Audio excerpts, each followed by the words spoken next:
Sangareddy district Zaheerabad division Nyalkal mandal. ఇది మనకి ఇది 100 ఫీట్ రోడ్ ఉంది. మనకు గంగవాడ టు అలదుర్గం రోడ్ 100 ఫీట్ రోడ్. ఇది ప్రజెంట్ 100 ఫీట్ రోడ్. ఫ్యూచర్లో శాంక్షన్ 300 ఫీట్ రోడ్ ఉంది మనకు నిమ్స్లో. మనకు సంగారెడ్డి టు మనకు జైరాబాద్ వరకు 300 ఫీట్ రోడ్ శాంక్షన్ ఉంది. ఈ రోడ్ కింద మనకు 5 acres ల్యాండ్ సేల్కి వచ్చింది. 1 CR 20 lakhs పైకి చెప్తున్నారు. ఇది అయితే అనిపిస్తుంది ఇది ల్యాండ్. ఇది మనకు 100 feet road present 300 feet sanction road ఉంది. ఇది మనకు ఈ black top road first bit మనకు రోడ్ ఫేస్ దగ్గర మనకు 600 ఫీట్ రోడ్ ఫేస్ ఉంటుంది. మనకు బిట్ కూడా మంచిగా స్క్వేర్ ఉంటుంది. 5 acres ల్యాండ్ సేల్కి వచ్చింది. మనకు 1 CR 20 lakhs పర్ ఎకర్ ఇస్తున్నారు. లైట్ నెగోషియబుల్ అయ్యే అవకాశం ఉంది. డైరెక్ట్ ఫార్మర్ దగ్గర ఉంది. ఇన్వెస్ట్మెంట్ కోసం అగ్రికల్చర్ కోసం బెస్ట్ ల్యాండ్. టైటిల్ మొత్తం క్లియర్గా ఉంది. స్క్వేర్ బిట్ డైరెక్ట్ ఫార్మర్. నియర్ బై నిమ్స్కి జస్ట్ మనకు ఒక 1/2 kilometer డిస్టెన్స్లో ఉంటుంది.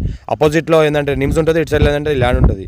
మనకు ఫ్యూచర్లో ఇన్వెస్ట్మెంట్ కోసం పెట్టిన ఫార్మర్స్ కోసం పెట్టిన అర్జెంట్ సేల్ ఉంటుంది. Chance property clear title square bit direct farmer. ఈ రకంగా ల్యాండ్ అయితే కనిపిస్తుందో ఈ రకంగా ఉంటుంది. మనకి ఏంటంటే బిఫోర్ న్యాల్కల్లో ఉంటుంది. మనకు అపోజిట్ మనకి నిమ్స్ జంక్షన్ ఉంటుంది. నిమ్స్ జంక్షన్కి అపోజిట్లో ఉంటుంది. మనకు నిమ్స్కి నియర్ బై ఉంటుంది. 12,635 acres national investment industrial manufacturing zone